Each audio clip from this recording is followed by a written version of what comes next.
Bar here at the Warhawk Air Museum in Nampa, Idaho. We're interviewing Monte Fry for our Veterans History Project in partnership with the Library of Congress, and the camera operator is Don Schott. Welcome, Monte. Thank you for being with us. Thank you. And for the record there, could you just read off? Please state your full name, address, birthday, branch of this military, and the years served. So we need it. What is your full name? Monte Elmer Fry. And what is your address? 2823 North 31st, Boise. And your birthday? December 19th, 1923. And the branch of military you served? Navy Amphibs. We was a kind of a special unit for landing crafts and stuff. And what years did you serve? 43 to 45. All right. Well, thank you. Good afternoon, sir. Thank you so much for being with us, and the honor and privilege it is to hear your story. Thank you for your service, and it is such a privilege to have you here this afternoon. It's a privilege to be here. All right. If we can just start, you were born in 1923, and so where you were born and just your early upbringing and what your family did for occupation? Well, folks lived on a farm out at Eagle, and I was born in St. Luke's Hospital because my mother had appendicitis and she had to wait for me to be born, or so I happened to come to town to be born in St. Luke's. Okay. Yeah, and so what was your early life like, and siblings, your brothers and sisters? Kind of rough. My dad died when I was 5. We had a farm out there, and he ran the farm. And then my brother and I had to do the milking. Then he was 2.5 years older, but I was 5, and that was pretty rough getting up in the morning. But that went on for my mother. She finally got a job in town, American Laundry. So then we moved to town for a couple of years. She worked the laundry and played the piano. She's an accomplished piano player. So we lived on 16th Street in what used to be called Niggertown, but I know you don't say that no more, but that's what they used to call it. And then she met this guy, and so happened he was a heroin addict. It didn't work too good. So they went to Montana, and I went out to stay with my grandparents. My brother stayed with my grandfather Fry's, and I stayed with the Rices for 2 or 3 years. And let's see, and I worked on the farm then, drove Drake and stuff while I was out there for 3 or 4 years. And then I'm going to come back, and they started my uncle gave him money for to build a garage. We bought him a fender shop, radiators, and so I learned what I could there when I was going to high school. Up to I quit high school in my junior year. Yeah. You went to Boise High School, or okay? North Junior High School. I was the first one through. I think I was either the first or second, but I was the first one through the gymnasium to go through North Junior High School when it was brand new. And then I went to Boise High finished up junior year, and then I went to California when I quit there after school was out, and worked at Venetian Arsenal for almost a year, doing body and fender work, which I learned. Come back home, and I'd saved for near $1,000. I said, well, a little less than a year. It was good money then, but for me. Yeah. And then I dropped to $21, of course, in the Navy. So, but anyhow, let's see. Then I got my papers at my birthday in '43. Then instead of joining up down there, I come back here, and it's my home state, and come back, and they put us right through the procedure there, a whole bunch of us, at the old YMCA, and then I went. They had a choice of Marines, Navy, and Army. The Marines only had 1 or 2 left, and Navy had 6. And I took one of the 6, and the rest all had to go to the Army. So I was a Navy man then, and we went to the Navy part for another examinations and all that stuff, and then let's see, they give us about a week to be ready to have everything taken care of. So then I went to Farragut. For 6 weeks, it took a 6 weeks course instead of 3 months because they needed us. Right, the Japanese had us on the run up about that time. So they was getting everybody in there they could, I guess, in a hurry, whether they need experience or not. We got a lot of our experience on the job. But, let's see, I went to Farragut for 6 weeks and then come out and went to Port Hueneme, and there for a few weeks, and then I went to San Diego for practice shooting sleeves on the airplanes and shooting one of a machine gun. Wasn't there very long though. They took us right back to the port and says, get on the ship. And we was a big old transport, and we took off. It was quite a ride over there. About the second or third day, well, we thought we had lots of protection the first day. Lots of warships, big ones and other ones, destroyers. So it was pretty safe. But about the second or third morning, I woke up, it was all at their bare selves, not a soul. They said, well, you're a lot safer because the Japs won't attack. Your chance to get attacked alone is very slim, which is a convoy liable to get shot at. So I was 30 days on the ship. Actually, the ship was quite experienced. About the second or third day out, the cooler went out, and all we had is hot water. So then we couldn't showers. You couldn't take saltwater showers. You had to you couldn't take clear water showers. You had to take salt water. So they said don't. So I said don't use the regular soap. But sure as hell, I got in there and I used some soap, and boy, I tell you, I scraped crap off of me for the rest of the ride. It was 30 days getting over to Guadalcanal. Wow.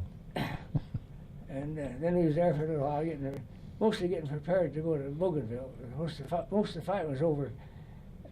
There was a few Japs around. We had to guard the sanctuaries and keep them out of that.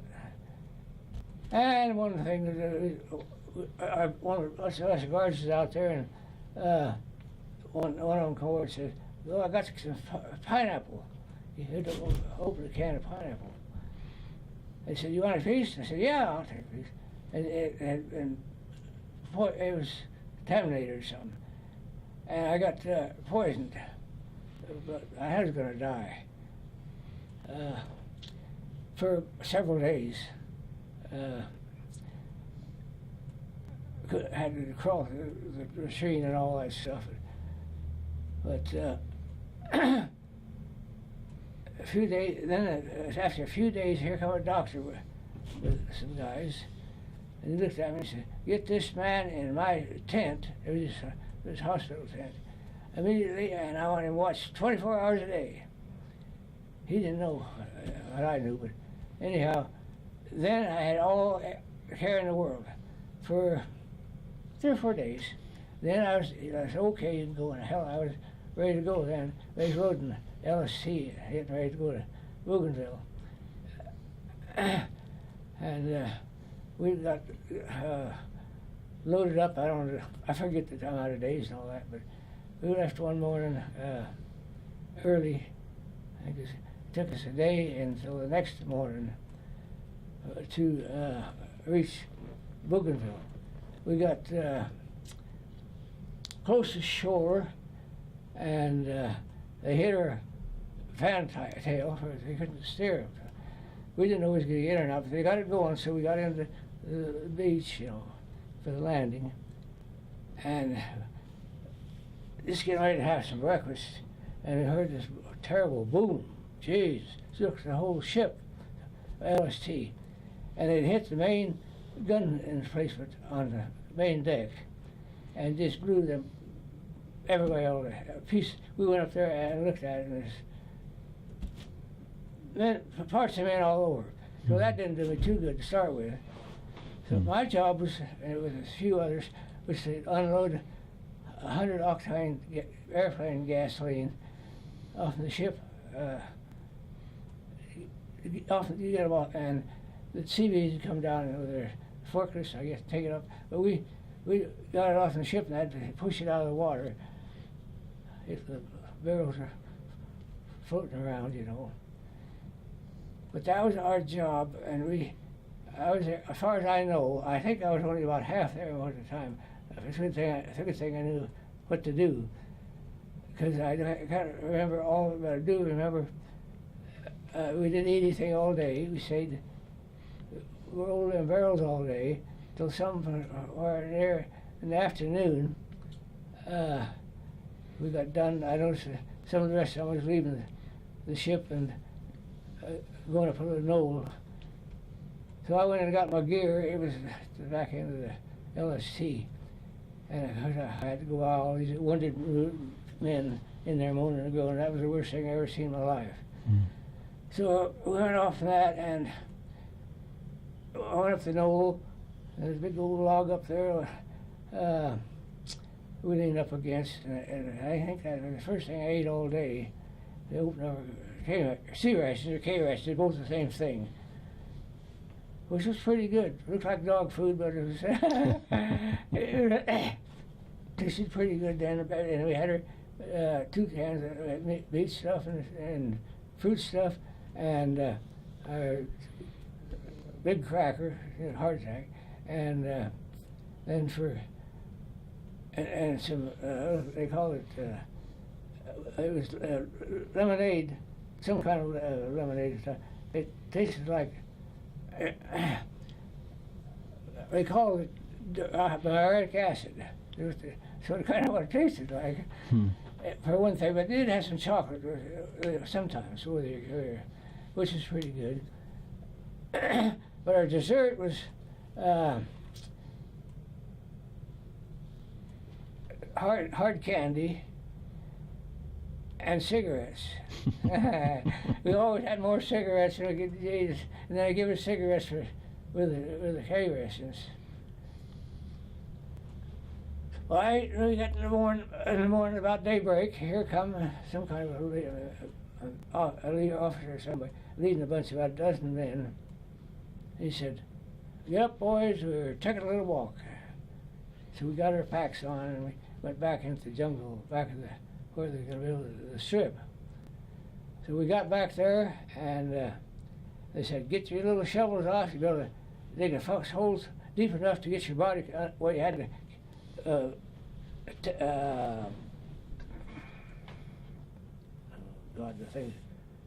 hammock, and get in a hammock down there and get your complete body underneath the ground." So we did, and the first night was pretty good. I think it was the second night or third one. I was laying there, and all of a sudden I heard some boom in the big boom in distance. No big deal, because it was quite a ways off. And then a little bit later, another one from closer. And the third one, I could put my hand out and touch the damn bullet as it come in. It hit the cook's tent, which was getting ready for a big breakfast the next morning, salmon, hot beans, something hot. It just blew that tent, and I never saw any, the men and the cooks and everybody was gone. And I looked out, and there's this big piece of shrapnel about this long, laying right by me, within a couple. I could touch it. I reached up, got up. It put a lot of shrapnel holes in my kit there, and so it's a good thing I did get under the ground. But that was quite an experience. And it went on a day or two. They hear a lot of shelling in the off and on, but the close ones were the ones I'm telling you about. See, the Japs right above us, maybe a mile or less different. It was cliffs, and they was up there. They'd bring in their cannons, their guns, and at night they'd set them up, and on daybreak they let us have it in that area. Each had a little area, probably the whole area. I don't know, I guess, but Bougainville was probably as big as this table, and we had about that much territory. That's all we wanted. All we did was Air Force. The Seabees would build the ship, the Marines helped, and us helped protect the area.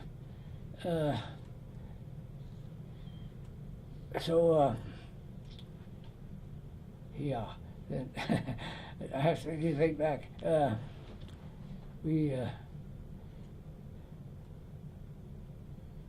Anyhow, every morning or so, they usually let us have a few shells. That went on for a while until, I don't know, probably several days, weeks or something. And we thought we pretty well had it made. They had shelled us too much for a little while. And so they built some big tents, you know, like you see all the time. 6-man tents, I think, 3 on each side. And I hadn't had any experience with the Zeros, but we just got in them tents about the second or third night, I think. And I heard this wash machine engine, you know, not like our ship planes, but anyhow, we had the word that when that motor quit, you dive for your foxhole. So we did. But on the other side of the tent, that dang bomb went right in their foxhole. So I was glad I didn't take that one. No. But I never heard any more from him. All I heard is Corman yelling for Corman. Nobody ever said it. He never. If somebody got killed or hurt or something, he'd never talked about it. We never talked about anything except what you was doing yourself. That was one big word. That's a good thing too, because nothing would do you any good and do you a lot of harm. Lower the morale, I guess. So then we wasn't too bad for a while. I mean, just once in a while.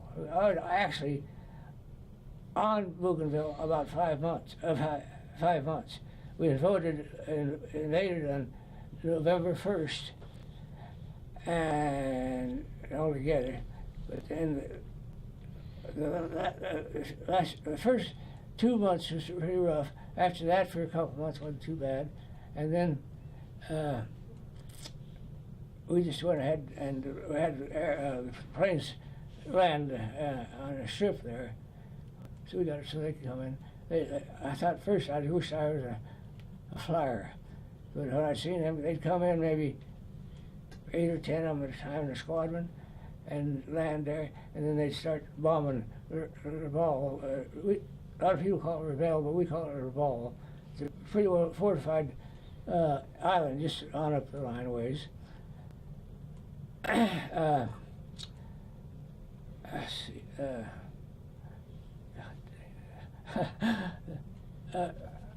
Sip of water here. You were saying that you were there probably about 5 months. And near as I can remember, November 1st, November, December, January, February, March, something like that. Mm-hmm. And it was pretty quiet for me. But then, all of a sudden, this time I was trying to drive a truck to transport officers around mostly, or anybody that needed a ride. And they had a dugout there. There's pretty deep with a roof on it. They put logs over it, I guess, and do it. And when the officer come out one day, this was about the end of March, probably. He said, "Fry, you take the first truck back. There's flyers back there, down flyers, a bunch of limeys,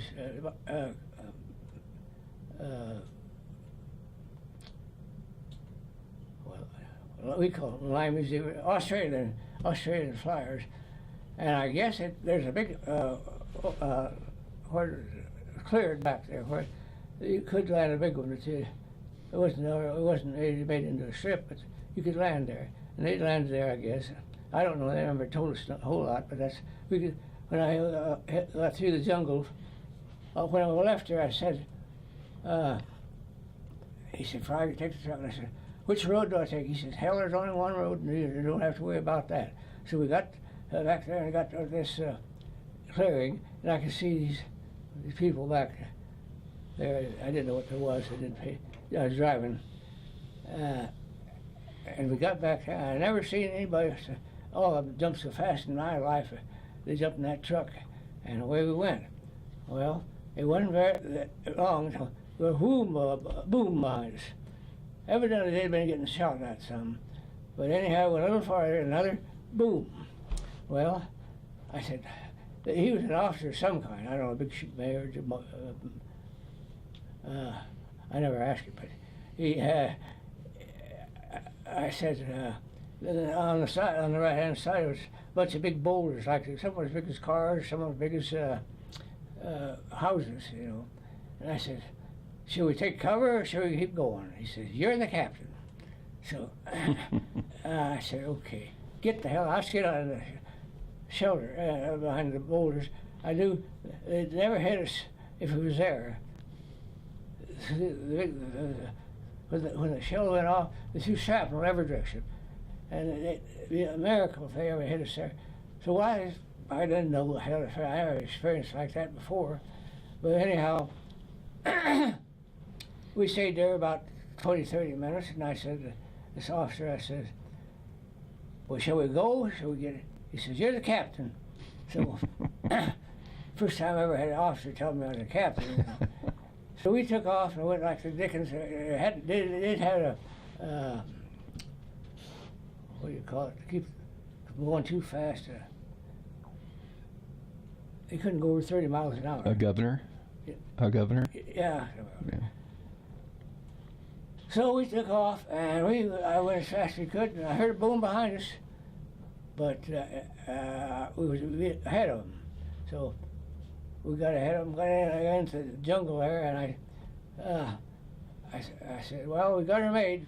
He said, "Jesus," he said, "I want to get back in the airplane. It's so much safer." They were pretty scared.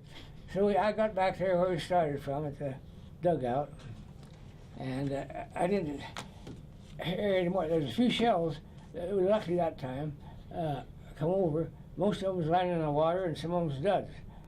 It would come fairly close, not too close, maybe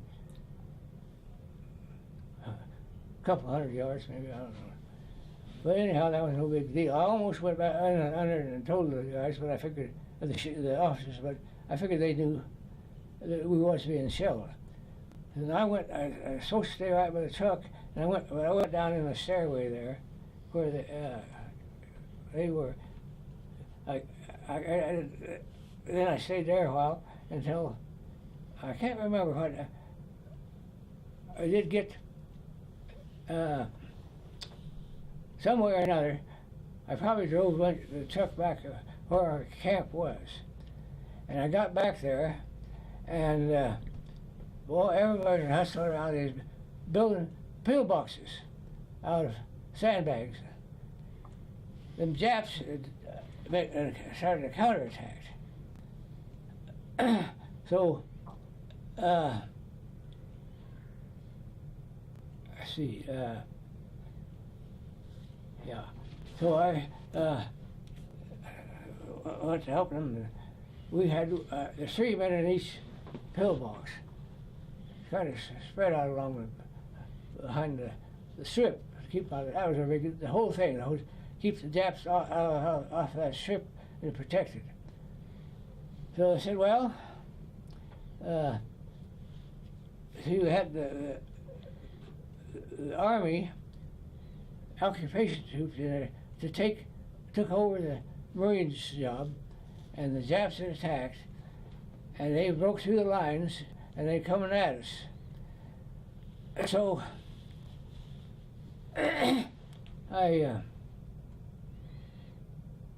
we got ready there, and they said, well, you got 2 choices. Either fight or swim. Behind us, as far as you could see, is the ocean, you know. You only had one choice. That was hard. But we was all ready for them. We had the carbine rifle. This was the first time since I was discharged, the little carbine rifle that we had. You could pull your trigger, like 1 shot, or 9, I guess it was, or a dozen, about a dozen. And then you like a machine gun, you shooting into brush and stuff you needed to. So we was pretty well protected. We didn't have any hand grenades or stuff like that. We went trained like the actual Marines, but we were fighters, so we could shoot. So the next word was the Japs broke through and we better be ready. So we was, but about that time the Marines landed again from Guadalcanal. I don't know how, they had a fast trip. But anyhow, they took care of them.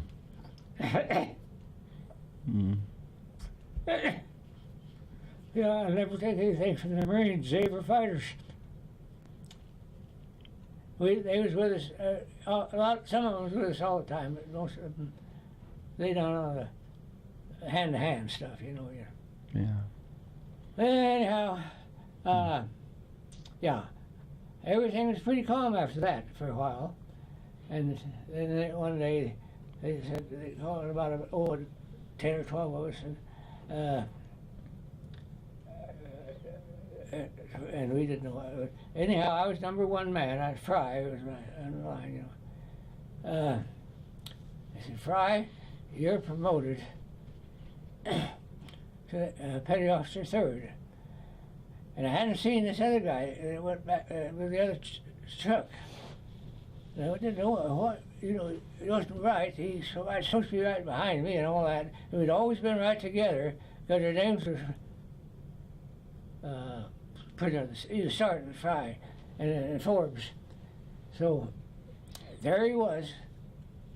And he said, Forbes, Purple Heart.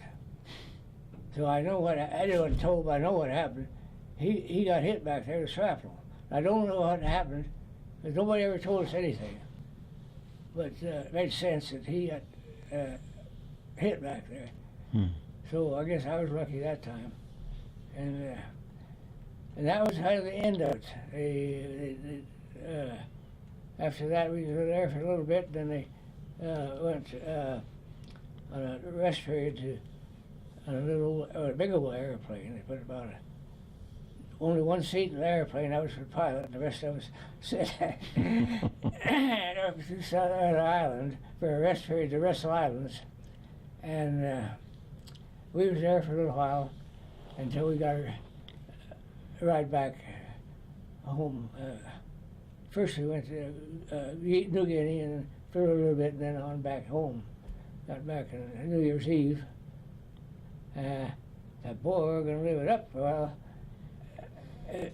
we didn't ever pay, and they wouldn't let us go anyhow on New Year's Eve.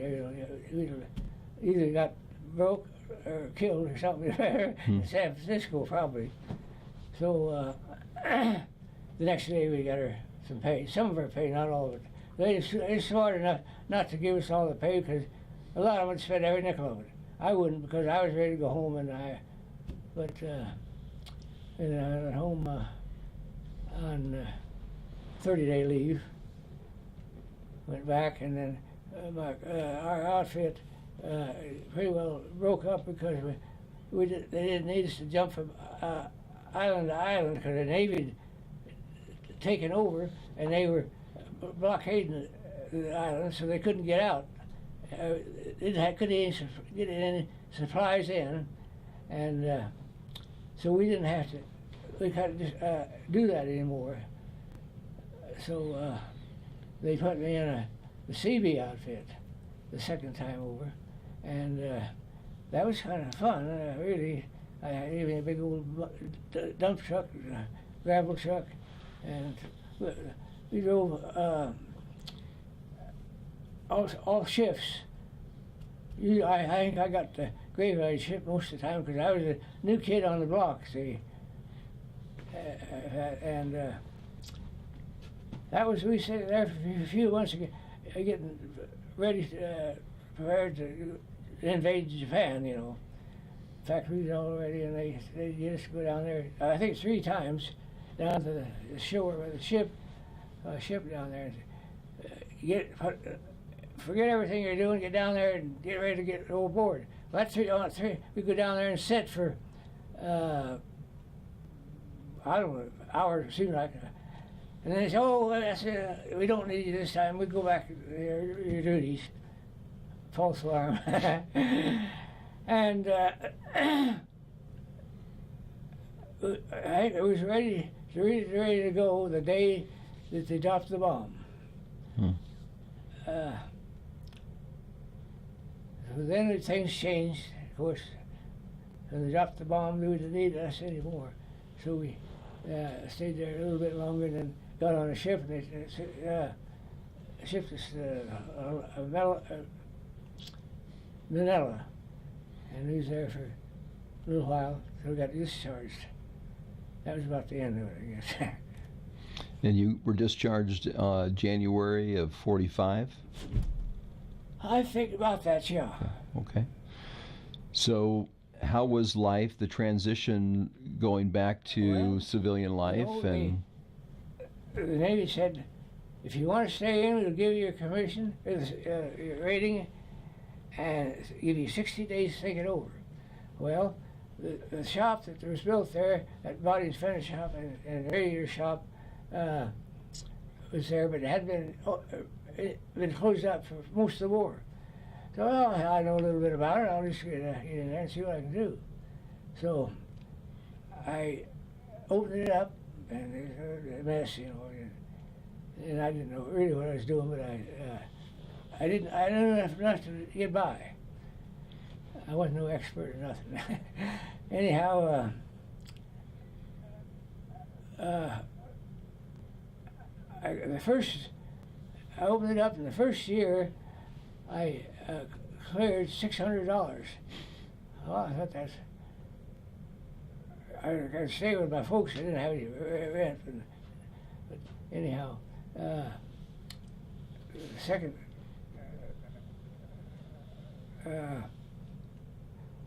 year is better, but I always had somebody, like, them pipes all froze up the first year, and water company sent me a big bill for about half what I'd saved, $600. I talked about most of that. But anyhow, I got going pretty good then. And each year, it's going pretty good, but they said, some of the garages and stuff said, there's people say that they won't take their radiators to that location, because Donovan was he was a drug addict. Mm-hmm. So Finally said, well, I'm going to put my name up there, Fry Radiator. So each year, after that, the business started picking up pretty good. And my uncle, he said, oh, lend me anything I wanted, really. So he gave me some money. I had a little money from a little piece of land out there for part of it, and then he gave me the rest, and I built a shop. And from then on out, the business just boomed. And I was in business for, 50 years, something like that. Did real well. And it was Fry's Radiator Shop? Yeah. And that was in Eagle, or was that in Boise? Okay. 2416 Main Street in Boise. Wow. Then there wasn't any other a few buildings, but not many around there. But now it's downtown, you know. But anyhow, then I ran it for altogether, I think it was 40-some years, 50. Then I leased it to my nephew, and he let the thing go downhill, but then that was all right. It was a few years back. But it was a success. And you got married and had kids? Yeah, that's something. I married, I started running around, so I married this woman from Butte, Montana, and we got married and had 3 kids, 2 boys and a girl. I married this other woman that I'm married to now. Been married 56 years, I think. She's a wonderful woman. Mm-hmm. And we took care. I had 7 of them all together. She had 4 kids, and I had 3 to support, but I supported them all, give them all their child supports and more out of the shop. Luckily, I had the shop there. Yeah. But it got well. We're still married, and we probably will be the rest of our lives. Well, one of the things that we like to ask veterans at the end of their story is maybe a couple sentences or a small paragraph, something about a life lesson, something that you learned in your life that you can pass down to people that are going to watch these. When you don't just get married when you think you're ready and tired of fooling around. Learn something about the one, you know, and that save you. That's one thing. Take your time and be careful when you get married. And what was the other one?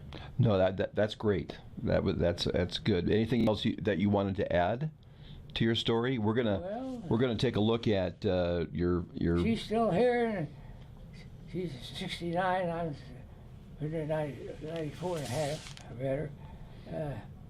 And we're happily married.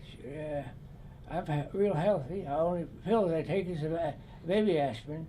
She has had quite a few fatal things wrong with her, but she's pretty good.